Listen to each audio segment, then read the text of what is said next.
शनिवार को डीसी सभागार सोलन में स्वास्थ्य मंत्री डॉक्टर कर्नल धनीराम शांडिल की अध्यक्षता में बैठक का आयोजन किया गया, जिसमें सभी प्रशासनिक अधिकारी मौजूद रहे। इस बैठक का मुख्य उद्देश्य सरकार द्वारा वितरित की गई धनराशि स्कीम और सभी सुविधाओं का लेखा जोखा तैयार करने के ऊपर चर्चा की गई, ताकि सरकार द्वारा दी गई कोई भी धनराशि का दुरुपयोग न हो या कोई भी कार्य किसी कारणवश अटके पड़े हैं उन्हें कैसे पूर्ण किया जाए। इन सभी मुद्दों पर आज सभागार में चर्चा की गई। स्वास्थ्य मंत्री का कहना है कि इस बैठक में सरकार द्वारा वितरित की गई धनराशि और स्कीमों का लेखा जोखा तैयार करने का निर्देश अधिकारियों को दिया गया, ताकि सरकार जो भी धनराशि मुहैया करवा रही है उसका दुरुपयोग न हो और सीधा जनता को उसका लाभ मिल सके। ये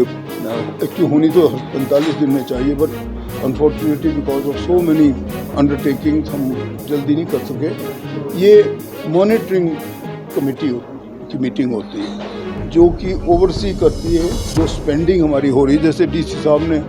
बड़ा ठीक से ऑब्जर्व किया कि 17, 18, 19 के भी अभी तक नहीं आएंगे, तो हो सकता है कभी कभी इस पे कभी ऑडिट भी आ जाता है। और अगर हम बहुत डिले करते हैं किसी भी चीज़ को, जो मैंने कोविड के दिनों में हमने कुछ खर्च किया या कुछ उपकरण लिए या कुछ आइटम बांटे, तो वो ठीक तरीके से उसके पेपर होने चाहिए और वो जो गवर्नमेंट फंड में हमें खर्चे हैं उनका हिसाब का ठीक होना चाहिए, सो दैट इन ऑडिट हम खड़े होते हैं। दूसरी बात जो हमने देखी वो ये कि भाई किस प्रकार से फंड गया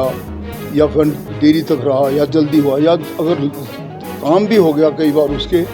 रिफ्लेक्शन नहीं आते, उनके डॉक्यूमेंट नहीं आते, वो भी बहुत ज़रूरी है। काम तो हो गया बहुत टाइम, मैं तो ज़्यादा कॉन्शस में घूमता रहता हूँ, तो मैं खुद भी देखता हूँ बहुत से छोटे छोटे पाथ बन चुके होते हैं और उनका किसी वजह से कि शायद एक टेक्निकल असिस्टेंट बदल गया, जेई बदल गया या सेक्रेटरी बदल गया, वो कई बार नहीं होता। इन सब चीज़ों का लेखा जोखा करने के लिए ही आज की मीटिंग जो हमने बुलाई थी और ये बड़ी महत्वपूर्ण मीटिंग रही। और इसके साथ ही चूँकि आप जानते हैं हमारे प्रदेश में भी बहुत ज़्यादा ये इसके नुकसान पहुंचा है और हमारे डिस्ट्रिक्ट एडमिनिस्ट्रेशन डीसी साहब उनके ऑफिसर साहब ने बहुत अच्छा काम किया। हम चाहते थे कि उसमें भी जो हमारे जो स्पेंडिंग है ठीक नहीं होगा तो दूसरा पैसा नहीं मिलता, खासकर जो हमारा एमपी लेड होता है वो तब मिलता है जब आप पहले यूटिलाइजेशन सर्टिफिकेट देंगे। यहाँ भी हमने तकरीबन इसी चीज़ को शुरू करने का प्रयास किया है कि लोग अपना जो भी शेल्फ का पैसा ले, मनरेगा का हो चाहे दूसरे जो आजकल आप जानते माननीय मुख्यमंत्री महोदय जो स्वयं आगे रहे हैं, फ्रंट फुट पे आए हैं, उन्होंने ये बात कही कम से कम 1 लाख सब लोगों को, उन लोगों को जिनके नुकसान पहुंचा इमीडिएट राहत के रूप में दो। वो हमने 2-3 बार मैं भी उनको गया हूँ, बल्कि वापस आया बिलासपुर से कल ही वापस आया था मैं, तो वहाँ भी देखा है वही अच्छे राहत का काम चल रहा है। जो जितना हमारे पास पैसा है वो बांट दिया गया है और वो उसके बारे में भी हम कर रहे थे। जो नहीं वो बीच बीच में वो ठीक कहा आपने, बीच बीच में कई चेंजेस होती रहती हैं। जब एक मान लो वीडियो चला गया, दूसरे ने ध्यान नहीं दिया, तो अब उनमें तो वैसे तो ठीक आपने कहा, हाँ नहीं वो तो काम पे लापरवाही है, उन सब को शौक नोटिस दिए जा रहे हैं, नो डाउट डीसी साहब ने निर्देश दे भी दिए certainly, so that they wake up and they remain alert. ऐसी बात नहीं कि उनको इनाम दिया जाएगा। मैं तो ये कहता हूँ कि जो अच्छा काम करती हैं पंचायतें, उनमें जो बहुत अच्छा काम करती हैं उनमें जो कभी कभी एडिशनल एक स्कीम दे दिया करता हूँ ताकि इंसेंटिव बना रहता है। इसलिए भी हम ये काम करते रहते हैं, जो ठीक से हिसाब किताब देंगे और अच्छा काम करेंगे वो हम दोनों विकासखंड बाकी तो हमारे तक ना ही गए हैं, उनको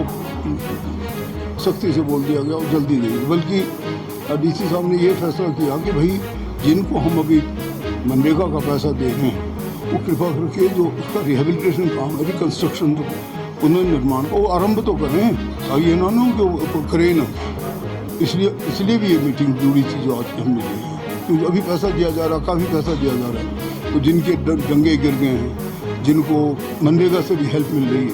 तो उनको भी निर्देश जारी करें। हाँ, किन्हीं कारणों से मैं समझता हूँ कि जो मनरेगा की असल में जो मंशा है इस स्कीम की वो पूरी तभी होगी क्योंकि it is one of the best scheme, जो कि यहाँ तक कि वर्ल्ड अंतर्राष्ट्रीय लेवल पे भी सराहा गया है इसको। इसमें इस बात कई कारणों से हमारा सेंटर से पैसा काफ़ी कम आया है, नो डाउट, बट अभी चूँकि त्रासदी का समय है, इस वक्त जो भी जिस प्रकार की भी हमारी जिस स्ट्रीम से भी पैसा है हम तो उसका स्वागत करते हैं। कुछ लोगों से खुद हर पंचायतों से हम कर रहे हैं, हर दुकान को प्रयास कर रहे हैं ताकि सीएम राहत कोष में पैसा बढ़े और जो नीडी लोग हैं जिनको रियली हमने पहुँचानी है राहत वो पहुँचे।